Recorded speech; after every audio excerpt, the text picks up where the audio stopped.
Hi everyone, and welcome to my album review for Freddie Gibbs and the Alchemist new project, Alfredo. And I really like the fact that I keep getting to say words like Freddie Gibbs and Alchemist new project, because it's fun to say that. I really get excited for those two names at this point, so that's what we're going to be doing. We're going to be breaking down the new project, Alfredo, track by track, giving thoughts and opinions on every song. My name is Holden Stephan Roy. This is the Headspace Podcast. That's what we do. We go through albums like Freddie Gibbs and the Alchemist Alfredo and let y'all know what we think. Before we get into that, I'm gonna do some self promo stuff because, why not? I release music myself. You can check that out on this channel, or if you check the description of the video, you'll see links corresponding to both, the pre-follow stuff for my new song coming out at the end of the month, and then my current stuff that's out right now. And if you follow me on Spotify, that would be mad blessed. Also, if you support what we do with these deep dive album reviews, you can, check it out on the Patreon for $1 a month or more. On that note, let's get into it. Why am I talking about this project today? That's how I like to start these shows because, once upon a time people asked, and, well, in this case, it's just because I really like The Alchemist in terms of his production. It's almost like if I see somebody works with Alchemist, I know that the album's going to honestly just be worth listening to on the strength of the beats alone, because dude is just so easy to listen to. It's just so easy to put on his work and just vibe to it. And then the name Freddie Gibbs elicits good memories of strong lyricisms and enjoyable flows.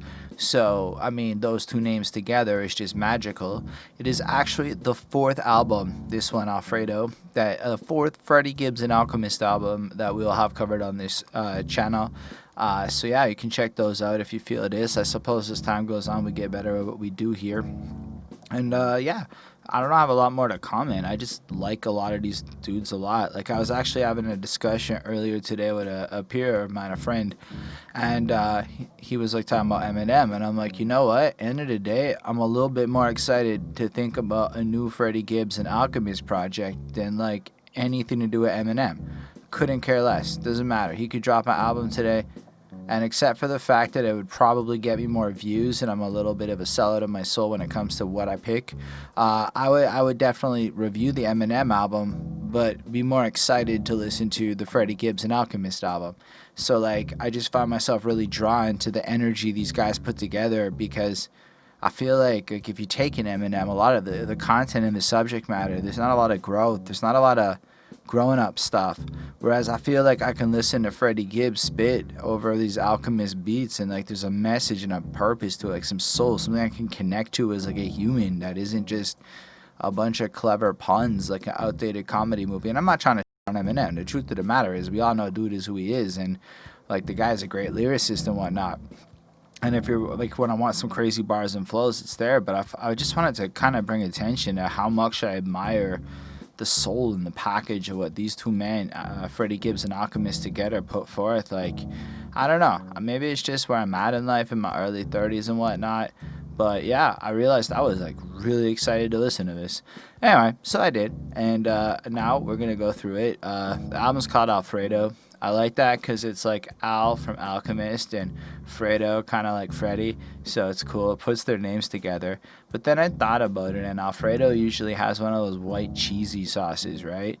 So it's kind of like cheese, that's how I took it. Maybe it's not. So it's a clever name because it's kind of like Fetty or whatever, bringing in those titles related to like money. So it's nice. But I also love like how on the cover it's like a bowl of Alfredo, which is delicious. It makes me really want to get pasta, and I've resigned myself to eating whole wheat pasta because at least it has more nutritional value than like the regular pasta. But man, that bowl looks so delicious. I really would like that.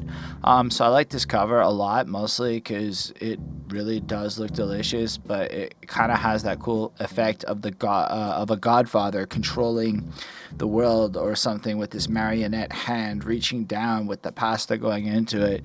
So it kind of just makes me picture like all the peoples in the world tangled up in this, I don't know, Alfredo linguine pasta bowl that we see here, and it just kind of got my imagination running. So I actually really like this cover. I would put that on my wall if somebody like sent me that. I mean, I'm not really asking, but if it did, I'd put that in my wall in another room. Anyway, all the tracks are still left to talk about. I don't want to waste a whole bunch of time. Why don't we discuss 1985, 2 years before I was born? I love that guitar sound that's just whining on through these beats. It is just divine. I feel like that's it. You start hearing that and you just feel like the way the drums kick in and your head just starts bopping slowly. And you're like, that's it. It's smooth. It's proper. It's everything it's supposed to be. They apparently have Bernie Mac. I'm trusting Genius for who these people that are featured in the samples on there. And he does a little introduction. My brother said, don't say that. I said, fuck that. I'm going to get a whooping anyway. It don't make no goddamn difference. Fuck that. I'm not going to find shit. When your mom say take the garbage out, what the fuck? Yeah, don't lose the beat, motherfucker. Take the garbage out. Completely went over my head. Suppose it's commentating on, because I've never really listened to Bernie Mac's comedy that much. Y'all can let me know if it's like worth delving into. His like movie presences weren't that funny to me, but comedy isn't that funny to me for the most part. I'm not like a lulz kind of guy. I'm more of a super serious, studious kind of guy. I suppose you know that if you were watching this lengthy ass review. Never mind. I'm gonna stop musing to myself. But like, I guess it's just the idea of like, regardless of the consequences of what may come from how I use my platform or what I'm going to say or what I'm going to put out into the world, since I'm going to face the consequences of it anyway, I may as well go all out, but at least stay on beat doing it. I like that part where it's like, you know, like, because it kind of adds to the music. At least if he's going to say whatever, he's going to be fresh about it. He's going to be proper with it and kind of take what comes from it. And I like just the start. Like, it's kind of got a good little intro. And then I just up the flows to the God level. So that makes me wonder if he's, like, gotten connected to that 5% world and whatnot. But still, I appreciate that. Like, it feels like it's going to be more conscious, something to really, like, connect to maybe. And then, you know, check, whatever, starts it off. And then just the way he comes in on that flow, like quarter thing to a whole thing, a whole gang. I can't do the flow, but like that quick pace flow that he came in through, real nice. So quarter thing to a whole gang working, hit a bitch with an extended clip or that revolver, shit'll serve the same purpose. And I feel like it's fine. I don't, just for the sake of time, I'm not going to go through like every bar and just kind of roll on and explain a bunch of shit that you guys know. Because in a lot of senses, I don't know that it's like the most profoundly like deep meaning. What I like about Freddie Gibbs is actually how blunt he says shit. Like how like to the point and lacking interpretation it is. It's just like facts the whole way through. So flipping his shit, whatever, the whole gang's working, cool, distributions, blah, blah, blah. But I like how he goes that extended click or that revolver. Shit'll serve the same purpose, bang, bang. I love the nonchalance of that line. I love the way that it's just like, you know what, y'all can make your like ego plays on guns, whatever. I don't really give a shit. It'll just work. It'll be the same thing. Bang, bang. Geekers beaming up to Scottie in my crack lobby. Love it, man. That's a really cool line. Star Trek, okay? The second they bring in Star Trek, you know I'm sold. I literally end all the episodes for the longest while with a live long and prosper, everyone. We're not there yet, so let's keep going. I bet if the cats heard that, though, they would, like, come to the door because they've conditioned that to be like, oh, the door's going to open again. Anyway, but I like that because that's kind of what happens when you consume a product. You might fly up to Scottie. He can smell the burning. You know, Michael Jordan, 1985, I travel with a cocaine circus. Now, I didn't watch the documentary, so again, I'm relying a little bit on the Genius annotation, but I had heard this story before of how when he started out on the Bulls, Mr. Jordan, the people who surrounded him were quite into some serious stuff in the sense that his distribution network is comparable to that because, in a sense, it's a circus of this. And I thought that was really interesting. Yes, I am avoiding a certain word. YouTube cares a little bit about using it a little bit too much. So I'm trying to learn how to work around certain words like cocaine. So I don't really care that much. I just like to have fun with myself while I'm recording these. Put them F and H's on your clown ass catcha and leave him down bad. I go get a pack, Anyway, so it goes on like that for a minute, and he's just kind of describing what he does. And I feel like this is a little pensive looking at his world, looking at the life he's coming in. That street stuff that I feel like he does super well because of the blunt honesty that he brings to it. Like, just, man, these be looking like baby mamas in their Maseratis. That's like kind of commenting on how these dudes may be all fancy and whatever. Like, I feel like he's calling successful rappers with money basically women because they are effeminized in how they approach their stuff. It's fine, man. I love the flow on this. The flow, I think, is one of my favorite parts. Just listening to him put it in. Like, gangland made a lane in it. If my name in it, it's a gang murder. And I like that, man. Just like, fuck, that's just what it is. I have that kind of profile, that impact. This is what my life is. And that nonchalant, like, he doesn't really, like, say he does anything. It's not like he's snitching out anything. He's just kind of putting forth a mentality of, like, this is what my world is. This is a little coming into my life. Come and check it out. And then, I don't know, he brings it back with that Star Trek line. And then I like float God level, like 1/2 speed. I make a song weep. I got the game hurt. And that's a flex on how good his fucking lines are. How he brings himself into that situation by flipping a Jay-Z lyric like that from a sad thing about being unable to express his emotions over in Hove line over to I just floss and it's flyer. I make the fucking song weep. Anyway, I just really, really liked it. I thought it was fresh. I thought it was like a great start to it. And I don't know. I feel like at this point, this is exactly. Ooh, can we just talk about one more line? I actually forgot all about this one. Joe Pushy, push your product. You is sweeter than Joe Exotic. And I was like, did he just call people a little fruity in like the most creative Joe Exotic bar? Like, I can't figure it out. He's fancy. He wears elaborate clothing. He's of a certain sexuality. That's a pretty fresh bar in the lane of what typically people would do when using a certain sexuality or a certain less than masculine point of view. And I just had to give credit because whoever on Genius, I feel like he just completely missed the fucking point of that bar. He just annotated blah blah blah. Joe Exotic is a fuck that. If you think about it, Joe Exotic is a flamboyant gay man with fancy. And in a lot of ways, that's a common criticism a lot of these younger rappers with the colorful, elaborate natures is they're being effeminized and given some other lyrics he has on this album. I think that makes sense. That's a dope bar. That's why I'm giving it a 4.5 on 5. It's the kind of shit where you listen to it again and again and again, and you catch lines every single time. And just the way he says shit, the way he goes with that cadence flow, that da-da-da-da-da-da, it's just fun to listen to. And then the fact that I know he's going to switch it up so beautifully on the next track makes it even easier to call us a 4.5 on 5. These two men make magic together. Apparently, I did watch the music video. I watched it yesterday or the day before. I watched it when it came out, the day before the album came out. And that's it too. I'm recording this on May 30th. The album dropped May 29th. So if I'm missing stuff, well, bear with me in the fact that I've listened to it about 4 or 5 times in the span of like a day or so. So just bear with me. The music video is fine. I liked watching Freddie. It gave me very little. It's in the realms of stuff I'm never going to watch again because I'm not really a music video person. And I suppose visuals are cool. They give you something to look at. But that video was just like straight up. I accept it because of isolation times and all the limitations that come from that. On that note, it's time to talk about God is Perfect. What I love is we go from like that really harsh, like not harsh, but like that deeper kind of flow to that like high pitched, almost voice squeaking on every line like delivery. And that's some versatility. I love the fact that Freddie Gibbs is one of those dudes who within his range has the ability to go in such a different direction with it, right? Like this song sounds completely different than the last one. That's to me amazing, especially because so often you'll have dudes like, not to take any shots because y'all know I love Griselda, but like those dudes sound the same on like every fucking song, and I love it, but like literally the same on every song. Whereas I think Freddie's versatility makes him sound like all 3 Griseldas are the main guys by himself because he's got the higher end, he's got the different ranges he can do. It's actually really like nifty to me.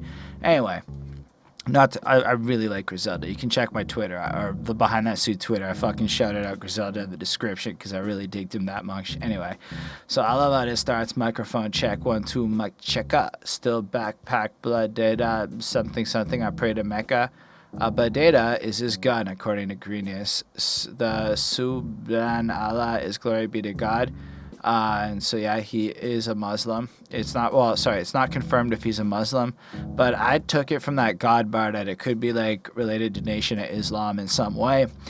This ties, and then the last part, he prays to Mecca, ties back to that Muslim bar. Anyway, I hope that didn't come off bad. I'm gonna move on. All this gang shit in my vein. I got the rank, I got the blessing. Taste some extras at the brick. We press it, break it in, no pressure. And it's proper. It just feels like he flows through like an expert, and the way he bounces on that chorus is real nice. I like when he goes top knot bitches on my roster, get the most and nothing lesser. That's a Pimp C bar, if I'm not mistaken. Like, top notch hoes get the most, not the less. Anyway, I might be wrong, but I'm pretty sure that's International Underground Players Anthem by UGK featuring Outkast Part 2 or whatever. So that was real cool for me when I heard that, because I really love that Pimp C shit. Like, my bitch a true Z lover, never fuck without a rub. Anyway, that shit's fire to me. That's the track. Papa met me in the valley, dried the hoe off with home with nothing. Taste some. Anyway, it's fine. I don't have anything else to say about the chorus. I just actually really love his delivery. It made me want to move. I like that. And we got the verses where he still flows through. I don't want to speak on this shit, but it really been racking my brain now, because I fuck with this rapper. My peep's still selling cocaine now. I thought that was super interesting, right? Like, I don't live in a world where that happens. I mean, it happens around in Montreal. Like, I live 1.8 million people. Of course, there's all sorts of stuff that goes down here. But I guess for me, it's like, it's not like there's a bunch of crackers that got stuff on me and I could get hit with a RICO case because of the affiliation of my friendships with a bunch of people. I mean, it's possible maybe somebody in my cell phone is an issue to a cop, but it's just not a reality. So when I hear him kind of describe the fact that just because his friends still live a certain lifestyle, he may actually get clipped with these drug charges, or I think RICO's the gang one, it's really strong to me. And I like the fact that he's using the word crackers. I'm surprised that more people don't use the word crackers. Like, I don't know. It just seems weird to me that they don't. I'm not really advocating it, but I'm in a weird mood considering the week it's been. They're coming, they're snatching the gang now. The sticks lining a bitch, the golf balls in this shit. Big fin ball in this bitch, because brother Willie, brother on the 6. Whatever, stuff comes through. He's keeping it legitimate. He sounds super fresh as he delivers it. I don't know what else to say about it, but I like the fact that he's ending the verse on, he'll be proud to put the dope down for the microphone check. So it's like the idea of legitimizing and showing that this is like a means to an end. It's not meant to be like a permanent lifestyle, like almost like plan your exit strategy, you know, showing that like there are better ways to move it through. And I really appreciate that. I appreciate what he's doing with this song. In the second verse, gangland shit, fuck around, get gangland hit. My catchable when he's chilling with his clique. Where the whole gang at, bitch? Where the watch and the chain at? Set him up. Yeah, I drained that bitch. I was fucking in the A's for like 4 days straight, but never cleaned that bitch. I ain't rolls through any flosses, and he kind of spits his shit proper, and he's kind of connected to everybody. I just feel like this is more of an anthemic. I'm really legitimate in the world that I'm in. I come through and do it proper. Other people might not necessarily be inside of that, but it's not really like shitting on other people. It's more, I come from this environment and this world, and I'm really in this, and this really is the place that's around me. But I kind of come through and I do whatever. People can't take me out. People can't hurt that shit. I came through strong, and I come and I win. And it has that tone to it, and I freaking love it. And then it just kind of cuts into this super wavy outro where Alchemist just does this magic where he just takes the vibe into almost like this serene place, right?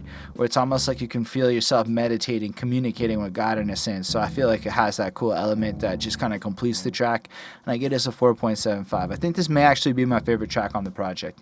Anyway, let's be real. State of the Culture is a lot more fun without Scottie B. Scottie Beam was like super thrilled and shared on Instagram that she can like check off her life list, having a song written named after me, written by a great lyricist and flower and whatnot. So Scottie Beam was in fact thrilled that this exists, and yo, it's really cool, especially because the line, man, fucking had the thoughts, but I really want me a Scottie Beam. Shit was different when Mike left and it was the Scottie team. I mean, like that's a really good line, right? As I understand it, Scottie Pippen and Mike Jordan, right? I might be wrong. Scott Pippen, I'm not a basketball person. I just understand the bar because so many rappers break up those two guys and whatever. But he's like pointing out that Scottie Beam is just kind of like, you know, a higher class lady because she really is strong, a political activist, sticks to her fucking virtues, really cares about her self-respect. Like her quitting State of the Culture, I believe she quit, was really strong. Like she should do that because they didn't respect her proper. I do enjoy the show more without her, but it's probably because she wasn't the right fit for supporting Joe Budden's ego. But the fact that he's like, I have access to these girls over here that'll do whatever, thought he's like, but end of the day, I kind of want me that spiritual kind of person, you know. It's really strong to me. It's really cool. And then he's thinking back, just the way he rhymed it with, like, you know, when Mike left and it became Scottie's team, like the torch got handed off and it just flowed through. X won't take me back without me, the bitch couldn't have got a ring. Yeah, anyway, it's just strong. It just rhymes well. It's just real good. But honestly, my favorite bar on this track, okay, the beat's also fire. It's got that laid back, slowed back. I mean, you can tell it was kind of like, oh, Rick Ross. Like when the feature was there, like when they made this beat, it was almost like, yeah, Rick Ross is the right guy for this. So I don't know how else to describe it, but it felt Rick Rossy in the way that it came out. But when I heard, yeah, the revolution is genocide. Look, your execution will be televised. I'm just like, damn, that's really powerful, real like strong in what it is. Because the revolution is the genocide. I mean, effectively, it could be argued that what's going on with the police and all the other stuffs, I can't go that deep or they'll freaking not let the video be happy in terms of anything. But y'all know what I'm talking about. And I really like the way he worded that because, I mean, it plays on the line, the revolution will not be televised. And it kind of makes it more, the revolution is the genocide. It is taking out the people like that. And look, your execution will be televised. I mean, we all saw what happened recently, again and again. All I know is probably, whatever, May 31st, I hope this episode goes up so that it's still tomorrow when this comes out. I don't know, we're going to go check out that protest that's going down in Montreal because I don't know, man. Stuff's got to change, and it's not proper. So I love the way he worded that. I think it's really strong, and it really hit me nice, you know. Don't cross me like Isaiah, that shit be ill-advised. Dark horse, rap black sheet, they got me vilified, castrated in their feelings on IG. And I like that too, kind of like, you know, if you try to speak out against something, you maybe go too far, you'll get clipped, unless you play into this propaganda of maybe the demasculization of men that's happening. So it's like, if you check what the way almost Instagram algorithms work, it's almost like it fuels people into certain lifestyles, and if you speak against that, there's even political ramifications. You might get blocked. Apparently at some point they tried to contact dudes over some shitty posting on Instagram, so clearly there was a bit of an effort to censor Freddie Gibbs at some point. I don't know. I do murder barefaced, don't need no mask to disguise me. Through my FN in his stash, I think the cracker's behind me, damn. He pulled me over, asked him, yo, what's the problem, sir? I swear to duck the potholes, man, I had no option, sir. Just let me go, cause my license insurance proper, sir. I'd hate to be on the run for smoking an officer. And I really like that, cause it's like, he's willing to go do whatever he's got to do straight up, admit that it's him. But then when he gets pulled over, I feel like the pothole is a bit of a metaphor for life. And sometimes the things you have to do to go and maybe cross into the illegal lane, perhaps, is to get out of a bad circumstance. You don't have a choice. It's either run through it proper and wreck your car or go into the other lane. And then there's consequences for that too. But, you know, then kind of identifying the overall fear and anxiety that comes from a police pullover. It was just really like, it's just a really good verse. He goes on like that for a while. It's real cool. I like when he goes, yeah, the revolution is the genocide, made a sex tape with your bitch, the pussy televised. That's another fun one too. I really enjoyed that. I just feel like it's flossy in such a way where like it adds powerful poetic elements to like proper hip hop flossing. It's really well done. And then you're sitting there and I hear a voice and I'm like, is that who I think it is? And then you hear, when they made back music. And you're like, oh, it is who I think it is. That's cool though, because Rick Ross came through on this one. You need a dictionary when you write your raps. Went to penitentiary just for 100 sacks. So I Googled that. First of all, I like the dictionary to write your raps lines because I know there's a few dudes who's clearly relying heavily on thesauruses and dictionaries to like fill out syllable counts and fit rhythms, and that is different than having the right words flow through you and you just happen to know how to use multisyllabic words properly. There's a difference between forcing it, and I don't know. I don't think some of these rappers who try to be super complex with it realize that it's kind of obvious when you've never used this word because it's so out of context for what it's meant to be used in a natural language. I'm just beholden to like calling out these poor literary devices. But yo, I have to give Rick Ross credit, man. Since I first listened to Rick Ross and I was like kind of hating on him back in the day till now, that dude is really good. Like he really has a sound that I've come to appreciate. He's really not for me, but I like him.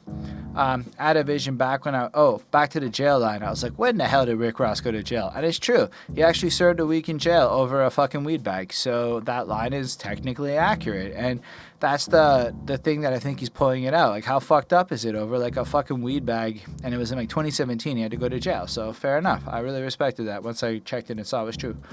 I had a vision back when I was fishing for a bass, but they won't listen till you in your kitchen counting cash. I got dollars, motherfucker. Credit score. A big bag of chronic like I'm sacking up an Interscope. That was a cool set of lines. I feel like he's pointing out that it requires a certain degree of success before anyone takes you seriously, which is fair, which is true. But he's actually now got those dollars. And then I just kind of liked when he's like down to the point where it's like a big bag of chronic, like I'm sacking up an Interscope.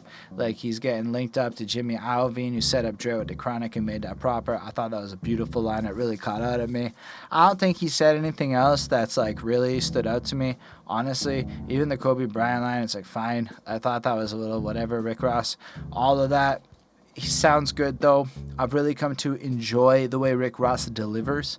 The more I've gotten into delivery, which is something I think a lot of the lyrical haters don't understand, is that delivery counts as much as lyrics. And on a delivery front, Rick Ross absolutely makes up for what he might lack for sometimes in his bars. But Rick Ross is kind of like Eminem in the sense that he relies a lot on bars, and fuck it, if you don't like that bar, keep going, the next bar will be good for you. Whereas I feel like Freddie just connects in a beautiful tapestry of niceness.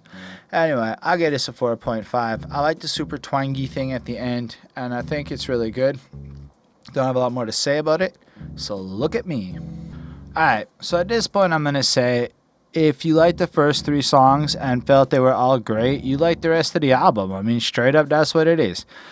In the same way that I feel like Griselda does do a very similar thing over and over again, and I love it over and over again, that's what they're doing here. They're consistently dropping the same quality of music and just giving you fresh new shit to put on. I'm really impressed with it. But on that point, it's a lot more flexing on this. Like, I don't have a lot to say about shit like came through in a clean SS bucket seats with a beam on the tech, got a thing, Wu-Tang, protect your neck, bitch, haha, yeah, whatever. Classic in the sense that it's like what it's supposed to be. It flows real nice on it. Powerful, whatever, it's just fine. And I'm not trying to be a hater, I'm just sorry, I'm a little tired. But like in regards to what I'm, like it's just not very profound. It's just great flossy shit. It's just flows well, and that's what I'm trying to say over here. But I really enjoy the delivery. I find this one's a little more slowed down in regards to, I guess, the tempo in a literal sense, and it makes it a little harder for me to get into it, but it's still extremely well done. Versus how, like, look at me, motherfucker, look at me, and my bitch got her tax check back. She gonna put a reel back on his feet. Used to ride in a clean A3 with the wood and the Louis V's on my seat. Motherfuck what you heard when I ride in the gar, made a whole clean up, whatever. I don't mean it like in like a negative way, but I don't know, he just said a bunch of stuff and it sounded great, but there was not anything really deep or profound that I like took from it.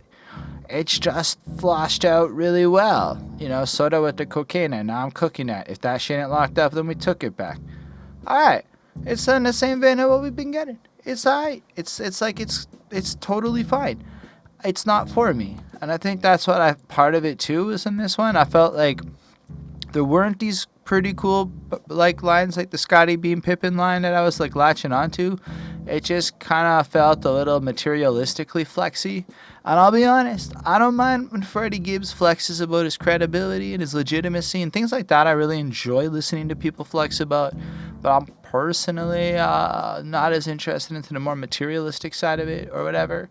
I don't know. It's a good track, all things considered. Like, as long as I don't really think about it, it's fine. I like the outro bit. Look at me, motherfuckers, look at me. You know, so when he goes, you lucky you got away with just a scratch sucker. What you got the other night was just the smoke. The fire is yet to come. Gotta run him out the neighborhood. What you'll get is nothing but a whole lot of trouble.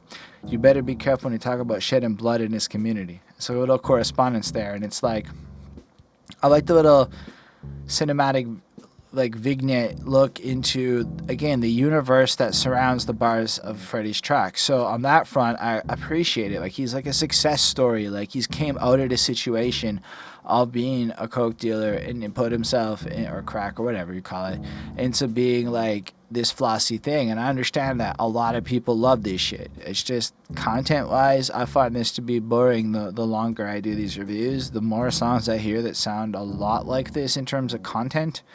But for Freddie's case, it's just a smooth track and it adds a little splice of versatility in the album. So on another way of looking at it, it's the album benefits from having the track, but my preference allowed me to not like it as much.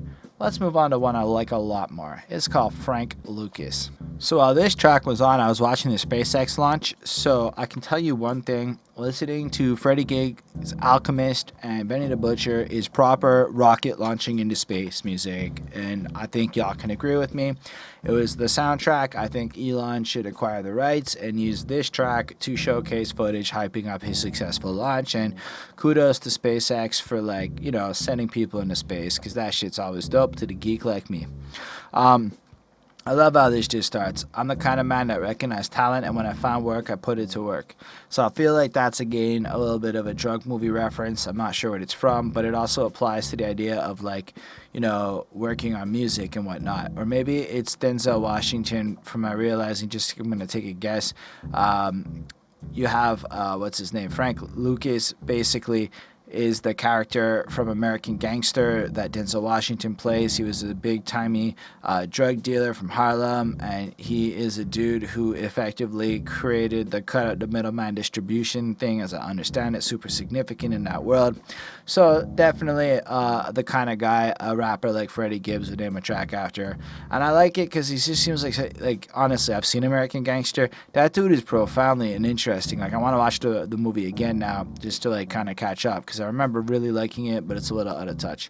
Anyway, let me know what y'all thought about American Gangster. What do y'all think about Denzel? I think that dude is quite the actor. He is my favorite motivational speech maker 2/3 of the way through a movie after, like, a climatic situation guy. I think Denzel owns that shit. Anyway, this the way this comes through really harsh. Like, oh, I realized the whole quote I did was on the last track, how I started it, and I just happened to have the Ron Genius page up, so I feel silly for mixing my tracks up. Anyway, it might just spill over you is how this one starts. Then he goes, Cane Train, baby. My name is Cocaine. Back because Freddie went by Freddie. I guess he's referred to himself as Freddie Kane for a minute. Anyway, that was before I started really noticing. That's not the point. Y'all snitching, getting time shaved, sold a book on Boost Mobile. I boost the crime rate.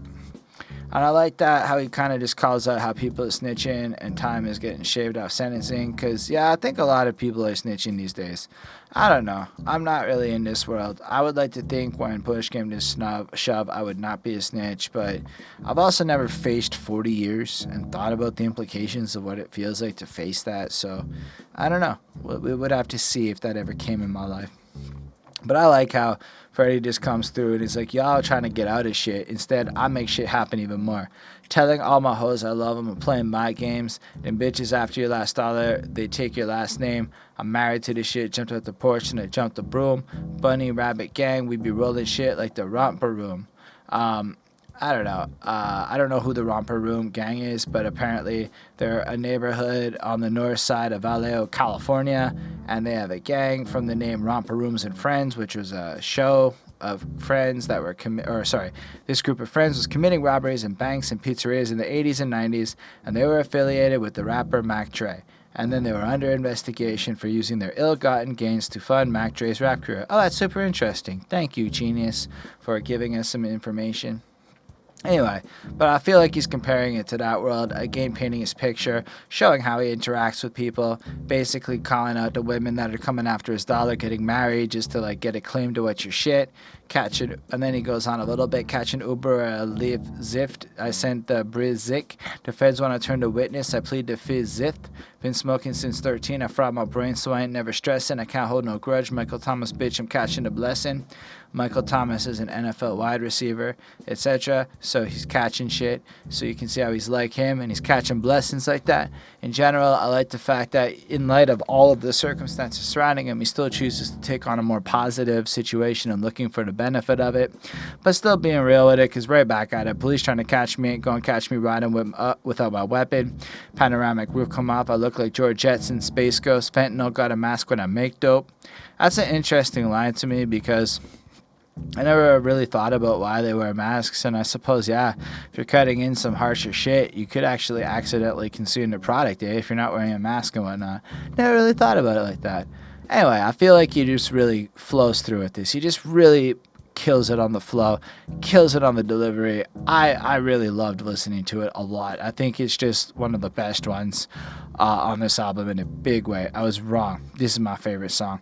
I like when it goes, my name Cocaine, they ain't gotta put me in their nominees. Since Gangsta Gibbs brought that back the bars, I see a lot of me's. People's is my sons. I wish they mamas would have swallowed these. Capping ass. Jeezy used to say, boy, you want rapping ass. I said I'm shipping past, I don't need no advance. And I really like that, because he's just kind of putting it out straight up. I came through with this style. I kind of re-brought it back. A lot of people's copying it now. There's a lot of people that I think are making this sound now. I can't say they're copying Freddie Gibbs. I'm not privileged enough to have that information of the full historic timeline. But he comes through and he's like, listen, man, Jeezy, I don't need your advance. I'm going to come through and do my shit. I'm going to grind. I'm going to be the real one. And when all things done, he's like Frank Lucas. And that's where it comes from. And then Benny the Butcher comes on this track. And I just like it. I like how it flows. I think it's just so cool. Benny the Butcher is one of my favorite street rapping MCs in terms of his voice, delivery, and just his flow and everything. Like, bury me with ratchets, let the feds tell it, apparently I'm active. So it's like they're trying to, take him out, I guess, with ratchets, which could also be like, I don't know, I pictured axes or violent weapons, but also just like bad stories and gossip and stuff. And then let the feds tell it, apparently I'm active. So he's not admitting to shit, but if you were to listen to the feds, he still does some shit. Gucci hoodie, smell like kerosene and ashes, don't get carried away. I've been up and look how carefully I stack it. And then it's like a subtle thing, like, I mean, I'm not saying I'm doing it. It just, I might look like this is what's happening. But at the end of the day, I do my shit right, so I can stack it. Got your advance check buried in the mattress. We the Yankees on a pennant run. You needed soldiers. I heard you rented some. Tell them more stories. You ain't never been in none. And he just, again, that flossiness that he does, where it's like, we live this life. We are this thing. This is what we do. Y'all kind of come off fake. At the end of the day, we are the legitimate, the real deal, the every confidence. I really like this, man. I really enjoyed the way he flows out the rest of this track. I don't know. I don't have a lot more to comment on it. It's just pretty fire. It's just pretty great. I like how he kind of has a little break and then he does a little outro bit. I thought that was really strong too. It was just really good. I like the timing, the pacing of it.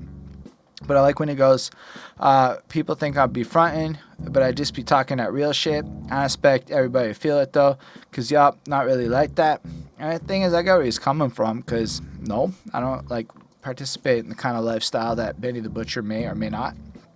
But I do live a certain lifestyle that's more authentic and legitimate than a lot of my peers, so I can go say some shit and understand where the fuck Benny's coming from. Because sometimes when he's spitting to real people, you're going to say stuff that other people can't process. They don't understand the differences, and they don't understand, I guess. And I like Benny because I feel like he taps into some universal knowledge shit with his bars, and I really like it.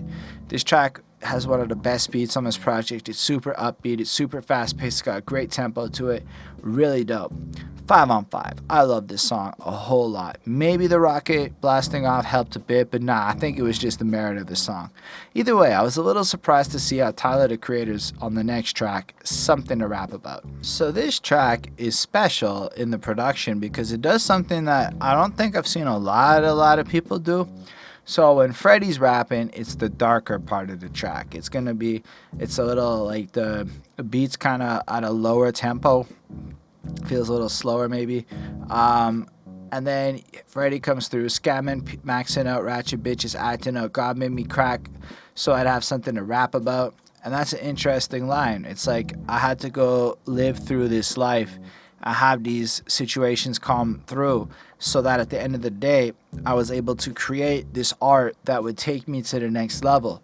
In a sense, I feel like I can relate to that because I had to live through some of the darker periods of my life and go through certain things in order to become the man I would inevitably become. To be here sitting here in front of a camera talking to you wasn't just the result of a cushy life. It was something that drove me to grow. And I feel like the substance that fuels the ideas that go into this podcast and the reactions to these words is, in effect, my version of what he's saying here. I've gone through situations that allow me to see the parallels and connections between different things. And I feel like that's what happened when I heard those bars. It was just beautiful to me. Lobster, lollipops, and crustaceans, ho, what you mad about? I fucked you twice in Vegas. That pussy wasn't shit to brag about. So then to kind of flow into a little bit into the present here, some chick is unappreciative in light of all of the grandeur that he's put out, but end of the day, she didn't have enough talent in the sex department to satiate Freddie enough to put up with that nonsense. And I can't draw for shit, but I knocked a bitch that I paid to sip magnums and sweet aromatics. Yeah, bitch, I came equipped. I don't do no sucker shit, no hoe, mistletoe, and Christmas exchanging gifts. She don't like it, bitch, can punch out, be changing shifts. So it's got like this darker shit to it. It's got like a heavier turn to it. So he's like fucked up on his taxes. The IRS is coming through. When I touched them crack, I let them crackers take control of me. One of the best lines on this album. So in a sense, because he went down that path with his substance, he gave up his life into a sense where the crackers, the white folk who effectively put crack into the hood, gave him a threshold of power into his life, I think. Anyway, liquor labels down me $40,000 on my first advance, and then that resulted in the tax situation. Like, it's just fucking powerful. Crime fucking pays, but once you paid, you gotta pay the man. And that's interesting too, because he's playing up on the idea of Crime Pays, which is an Ice-T record, I think. Or no, it talks. So this is similar to the sentiment of what Freddie talks about in his track with Madlib, Crime Pays.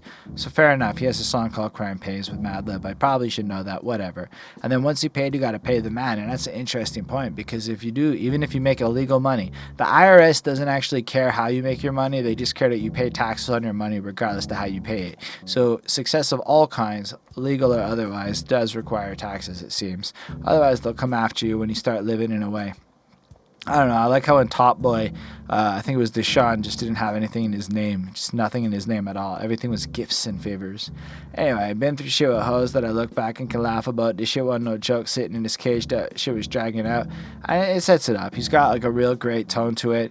I feel like he's very solemn. He makes everything rhyme. And he kind of appreciates how reflecting on the past and those experiences allows him to appreciate a little bit of the now. And I like that. It's not like he's proud in the sense that he glorifies it. It's more he respects the situation of what he had to go through to get to where he is. Then the song cuts like in the middle a bit, and all of a sudden like the pitch shifts upwards because it gets higher pitched a little quicker. And then Tyler comes through with this lighter, airier verse. So it's almost like a yin and yang, a dark and a light on this track. So I actually had to go back and play it and do a little back and forth. But yeah, you can hear how the beats are like a higher tone, a little airier. And Nails in the Coffin, Freddie sent me this shit. It sound like the boat I haven't bought yet. It sound like the moment I jump off it. Sunshine and cold water filling my pockets. So, what? All of a sudden, Tyler's going on about, Freddie sends him this thing. He hears it, and he's like, it sounds real good. It sounds like it's going to get me the money to get that boat. So then he goes on and plays this whole shit. He's reflecting on his life. Like, I used to be a goblin, which is a reflection to his Project Goblin from back when he was in the beginning of his career. Under them bridges, and now I'm a businessman. I started getting moolah as a youngin'. Now I got bigger hands to hold him. If I get too much, I know my can. I keep my circle tight like chops. Nothing corn, no crops. You messy and get cleaned up with the mop. I went to school and I miss it a lot. Anyway, and then I like how he goes, so I can be around like you and learn how to keep my distance. I cut some off on some hater shit said to me. R.I.P.T's because the motherfucker's dead to me. So effectively, he's gone from that early part of his career, and I think he's really kind of referring to the Odd Future gang. I know there was some internalized beef where a few of them weren't appreciative, and he kind of seems to have separated from some of those dudes and went on his own way. I watched a pretty lengthy video by one of them, like Trap Floor Ross or one of them dudes, Diverse Mentality, I don't remember which one, on this situation. So I thought it was nifty that he brought up those lines because, yeah, it really does look a little bit like he's kind of appreciative of his newfound abilities to handle stuff like a man, to take in the more complex, nuanced approach of, faking it when you have to, not letting people into your circle, cutting people out that are toxic and not good for you. Anyway, I really enjoyed this. I thought this was a really good track.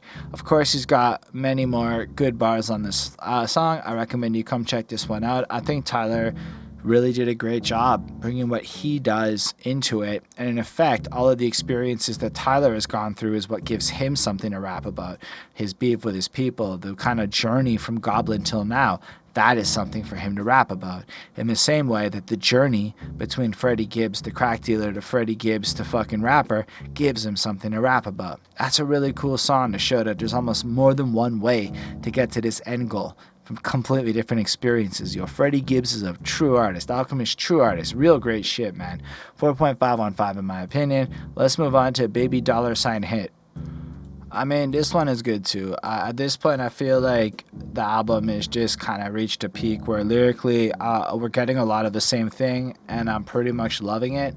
We're getting a lot of the same flows. I'm pretty much loving it. As a reviewer, I feel like I'm having less to comment on each individual song, which is fine. There is a little bit of an extra niche here. He's doing his thing, but he's got to clean up baby shit too. Now, and just that notion, man, it's just awesome.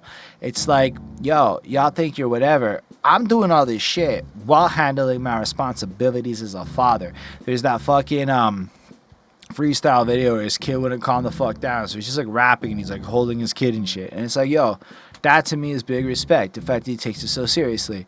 So in this track, it's like, I don't know, like we start off with the clippy stuff, the world isn't civilized and there are works, champ, what's up, James Brown, nicotine, cocaine. I feel like that's cool because James Brown, I feel like his music has the effect, the addictive nature of something like nicotine, or the combination of smoking while listening to James Brown sounds kind of delightful.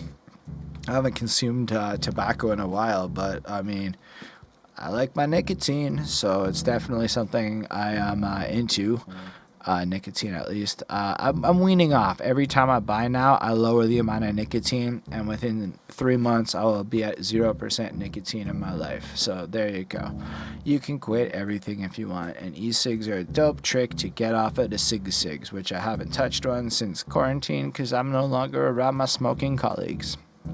Anyhow, I love the chorus on this shit. Yeah, ain't nobody ever gave me shit. I had to take this shit. Go get your paper, bitch. Rabbit, his kid, potty training every morning. How I'm cooking dope and cleaning baby shit. And you know what? If you take the idea of cooking dope to be both literally grinding out in that world, or you take it as I do in a lot of senses, the bigger metaphor of grind, right? So I take a lot of this stuff like they're parables, like how Jesus would spit parables in language to his people, alright? So if you know that the vast majority of your audience can correlate to the ideas of a coke dealer, then you wrap the shit, your message wrapped up into that. So look, he's cooking dope, A, dope music, B, whatever. You can connect that out however you want, but the fact is he's doing that and cleaning baby shit, being a fucking dad and doing his shit proper. Versace robe draping like I got a cape, but I can never save a bitch. Fucking player, fucking ball player, baby mamas hit me when to play that Lakers bitch. And then you realize, oh shit, he's got a kid and he's out there getting laid. Oof. So he's just got women coming through, he's doing his stuff, and it's proper. I don't know. We don't do no posting or no name tagging. California blow, she got a cane habit. I don't want the pussy, the gang had it. I kind of like that because I never understood why rappers are so into sharing, like so into it, like the whole team's got to hit that.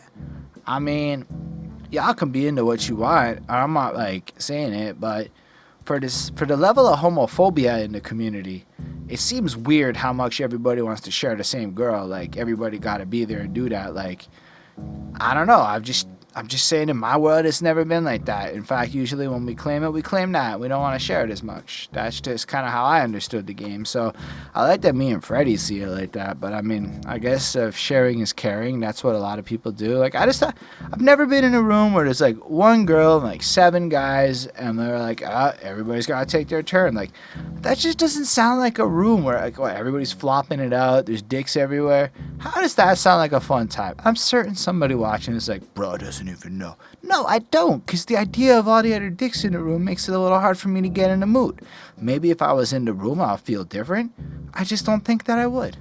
Anyway, so I feel you, Freddie. I don't want it if the gang had it either. Was a hoe before she got the same habit. And whatever, he's kind of going through. He's got coke. They got the girls like it. They go through. He probably fucks a bunch of chicks. And then in a sense, him as a rapper, same effect. Like a lot of suburban white girls I know who Freddie Gibbs is. He's like that kind of rapper that white moms really dig. Get that white and I beat it up like I might. Drop a broke mat. I can't be like Mike. Share this dick, man. A bitch got to sacrifice.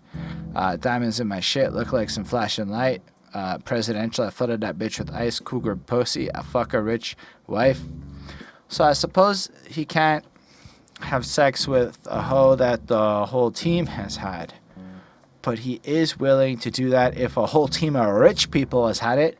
So I guess your wealth impacts the quality of the woman's vagina, right? Let's think this through. So somebody that the whole gang has on a lower end hood rat tier shit, that's gross and you can't have it.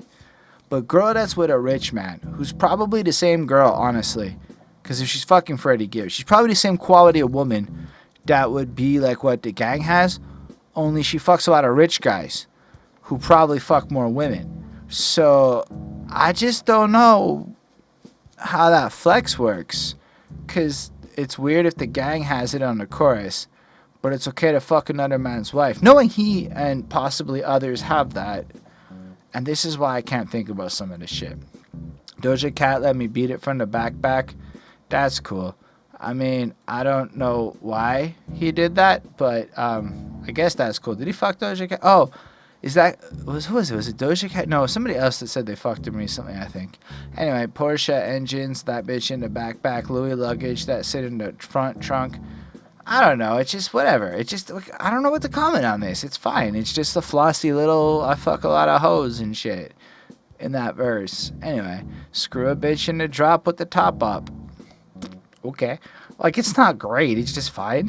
Get in 36s to my side piece. 40 millimeter on a timepiece. Take a hoe to brunch. Get mimosa drunk. She gave me sloppy toppy on massage seats. Like, here's the thing. That sounds like a good time. I just think it's the most generic shit he said on the whole album. The only thing that I think stands out, honestly, is the part that he repeats. Doja Cat let me hit it from the backpack. I mean, if that's true, kudos. But why are you fucking saying it if it's true? That doesn't feel, like, proper. And if it's not true, that's just weird flex. Like, she's alright, but it's a weird flex. I give it a 4.5. I feel like the outro hits. It's real beautiful. Because beautiful in the sense of the never, never, nevers at the end kind of countering what's being said. So what you have here is a little clip. It's from the television show Godfather and Harlem. It's said by Joe Bonanno, the character, and to Bumpy Johnson. So this is in episode 7. I want to watch this. I didn't even realize Forrest Whitaker was in a show. No shit. Anyway, you know why I led to sell a ton of drugs in Harlem, Bumpy? It's not because of the money. Because every miserable street junkie, every skinny kid who gets the bed hungry because his mama's looking for a fix, every baby born with a habit makes me happy. It makes my heart sing. And I know that there's a deep level of prejudice at one point in time from the Italian community against the African American community over certain whatever. So I feel like it's just really pointing out how weaponized the crack game was at a certain point. And then I love how the beautiful singing of never, never, never, oh comes through. And I also love the fact that, like, as much as he's willing to talk about how the crack game is something to rap about, whatever, he's also willing to point out the detrimental nature of it all. So, like, he just seems like he's a really down-to-earth, honest dude. I really like Freddie Gibbs' style. 4.5 on 5. Let's talk about babies and fools. So, I mean, we back on that bars-driven flexing things. It's just the same kind of stuff we've been getting, except this time we got, like, little verse bridgey thing, and then Conway the Machine comes through and takes over, which, as I said, I really like Griselda. So having 2 separate Griselda features on this album was totally something that was dope for me. I don't know. The intro's fine, comes through. My first love was a football from playing that Madden shit. My second love was hard drugs, weed, and this rapping shit.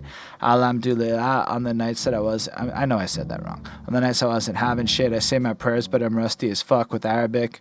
I like that too, because it's like, he kind of points out a progression in his life. So first he was into football from the games, then he moves on to drugs and all the hip hop life, and then he moves past that almost into a more spiritual sense, and he kind of confesses, but truth is he's bad at Arabic. He's not good and smooth like he may be if somebody would practice as much as he should be.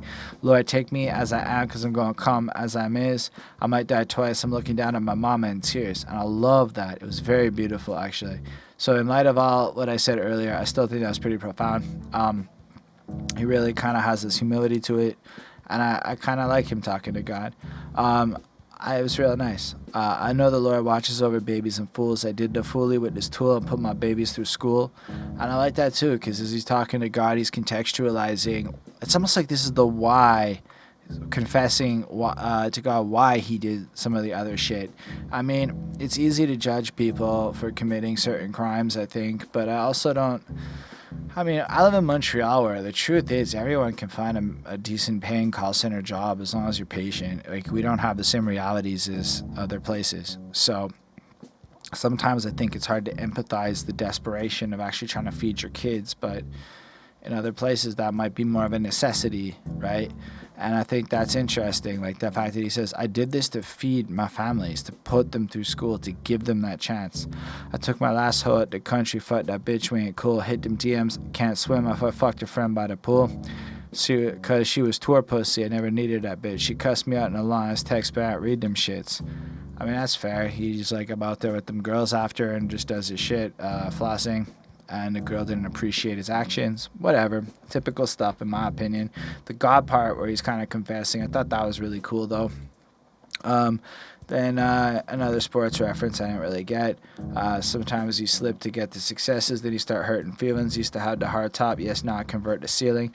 Friends was trying to count my pockets like I don't deserve $1 million. Bitch, I deserve $1 trillion, because I would have did $1 trillion years for these, whole bid for these.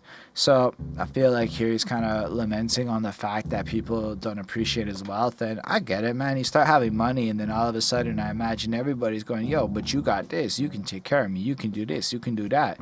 And I mean, if your friend group is kind of poor, which I'm going to just imagine if certain people are moving certain products in the world that he's in, then they're going to look at his success as like a means of their paycheck. And that is something that we hear time and time again about. And then it's like people feel like he doesn't deserve it, like he has to share. He's like, fuck that, I deserve it, and I deserve it because I would have done all this shit for you, but y'all don't appreciate me. I thought that was really strong. And then I like how Conway starts with the same kind of vibe. Look, my first love was writing verses and rapping bars. My second love was sitting on bandos and trapping hard. Hospital bed, bullet in my neck and a fractured jaw. Call it crazy because I knew I'd always bounce back this hard. We got the matte black Mac, that's to match the car. I got that because I've been clapped before. So instead, his version of it is, you know, first he loves the rapping and shit, then he loves making that money in his way, then he has his injury, y'all know what I mean, ends up hospitalized, creates the story, he bounces back, and then he's now in this situation where everything is proper and pristine because he went through that grind and he made it through and he kind of killed it. And I love the way Conway spits that. I love the cadence he brings to it. Sounds absolutely fucking amazing next to Freddie. Does a couple hype bars, keeps on going. I'm on the tour, I'm on the road, hustling and shit. My baby mama cut me out, she had enough of my shit. I'll cash app stacks every now and then, that's like enough. She like, at least FaceTime, your babies don't see you enough. Plus my older son is failing math, that shit ain't adding up. I guess saying around being a dad, I owe my kids. I'm like, did he just fucking say that? So at the part where I said this song was about the same kind of stuff, I had forgotten all of this shit was in the song. Okay, I just forgot. But yeah, he's basically addressing the fact here that he is unavailable as a father and maybe not around, and the mother is not thrilled with him, and he's kind of looking at that situation and going, I can't really just throw money at this problem. I guess I have to be there more for my kids. I guess I have to be a better dad. And like, how often are you hearing rappers drop that grown man shit? And that's the thing. It's like, I really appreciate this kind of realization. And then, you know, he kind of turns that last verse, for the mob, you know, I give the shirt off my back, something happens to one of my, I'll be the first to attack, you know, and then blah, blah, blah. He's basically there kind of taking care of his own people, doing his shit. And I really respect this. I really like the way this song sounds. It's a little slow, but I'm going to have to give it another 4.5. It's just a consistently fucking solid album. And to quote Conway at the end, That's a fact. All right, 2 more tracks. Let's talk about Skinny Suge. Skinny Suge is in fact his Twitter handle, and I believe that he's kind of comparing himself to Suge Knight and calling himself skinny because he's clearly not big like Suge was. But in the sense of the violence in the situation of how Suge handled his business and how he went through his stuff, he had a certain attitude of gangsters, and they're both West Coast dudes, etc., etc. So I kind of find the parallel interesting. Like every night I dream out, try to murder me, visions of my loved ones die of a 911 emergency. Yo, that's a strong start, eh? Again, that's one of those lines where when I hear it, I feel like my white privileged non-street life is just smacking me in the face, because every night I just go to sleep and I wake up in the morning and then I walk around and read a book and I like exercise and worry about my health. That's my big concern, is that I eat too much salt yesterday. I'm aware of what I just said, but I think it's like lyrics like this have that impact on me where I'm faced with it even stronger. I don't know. Really good. Because I decked and took his work, man. I made it work for me. So he robbed a dude and he fucking flipped some cash and he come back to kill me. I know this shit was business, man. I never take it personally. And then in light of that, he doesn't necessarily feel malice towards the person. End of the day, he robbed dude, did his thing. Dude's coming back for vengeance to do his thing, etc. That's just kind of how the game ends up working. And then he goes skinny, black, rich off cap, sweat on my back. Ain't show me how to cook, had to fuck up my own batch. Dumb high, Marty McFly, put down the crack, bet on myself like I went back to the future with a rap almanac. Beautiful bars. So nobody taught him how to do it. He had to go fuck up some shit, learn the hard way. And, you know, dumb high, I feel like it wasn't good at it or it wasn't the perfect shit. So it was kind of interesting. Then it rhymes with Marty McFly, fine. But then he went and bet on himself, like he came back in time, back to the future style, and just kind of taught himself to rap instead and did all that. Had powder on the table, the label called for the offer back. Harry on the line, I ain't got his bread, I can't call him back. Plus I got a show, the promoters ain't got the dough for that. These losses set me back, man, I'm literally selling dope to rap. So effectively, as shit maybe starts going forward in his career, he realizes the only way to keep it moving is, end of the day, he's still got to kind of do the other thing because otherwise there's not enough money coming through. And he's stressing over that shit. And I guess that's another part too. This music game is really fucking expensive. I can tell you one thing, man. The slow money does not make it go fast. You end up podcasting and shit, talking to cameras and all this other stuff because, yo, the fast money might be fast money and give you the influx to do it. But, yo, every step in the music grind, man, it's like thousands of dollars for this and thousands of dollars for that. And, like, it's part of why it takes so much time sometimes to drop shit. Like, and you got to go to work and then, anyway. So, yeah, man, like, it seems fucked that as you start to climb up, the expenses just exponentially multiply. And if you don't actually take the label's money and you have to front those own costs and you're getting fucked around a bit, it's not real good. And then how can I cope with that, man? My uncle died off of overdose, and the fucked up part is that I know I supplied that sold it. Put a pistol to my head. I was too scared, drunk off emotions. So effectively, he sold his uncle crack that killed him because he supplied it to dudes. Dude sold it to his uncle, and he's tripping now because of the reality of that shit. I'm drinking and taking these stresses. I can't numb the pain with smoking. Loner, but I hate to be lonely. I fuck a bitch, she fall in love. I just want to be homies. If a father get locked up, she might just fuck on the homies. So it's like he doesn't want to get attached to women because in the past he's seen how these relationships don't last because if something happens to him, there's no real connection. He's not going to get that. That is a real cool song. A real cool song. I really enjoyed listening to it. I thought the beat was pretty stellar. The outro bit's real cool too. End of the day, 4.5 on 5. Again, the quality of this album is so consistent. Like, these two have this shit down to a science. So you either love it or hate it. Either way, it's all glass. I hope that made sense. Alright, we here on the last track where we get him some punchlines. We getting some interesting shit. I fucking just like the song. I think it sounds good. End of the day, the beat's proper. Alchemist keeps doing his shit. Money in the church pot. You never work for me. Got bundles in his church socks. I like that shit. I like the fact that, like, he's just getting blunt with it. Like, yo, there's money in the church pot, which is kind of an interesting bar. Because at the end of the day, churches kind of drain financial resources from their communities for the exploitation of their communities. Similar to what other distribution things might do. But your nephew worked for me, got bundles in his church socks. So at the end of the day, it's like your nephew running through the church, making him some money. I thought that was clever. Shot up your Escalades at bottom all PlayStation 5 to hold you for 3 days. If you know what I like about that PlayStation 5 line, because it's not out and we know PlayStation 5 is going to own like 8 years of cycle or whatever. That is like a way to keep your track from getting dated. Because, like, you know what line doesn't sound fresh? PlayStation 2 up in the ride, is that Lorenzo kidded? Nah, it just doesn't sound fresh no more. So he just bought himself time instead of talking about PlayStation 4. So that's fresh. Anyway, you get released if they don't find a witness or the burner. I guess that's why Chopper dug the tunnel and smoked all the workers.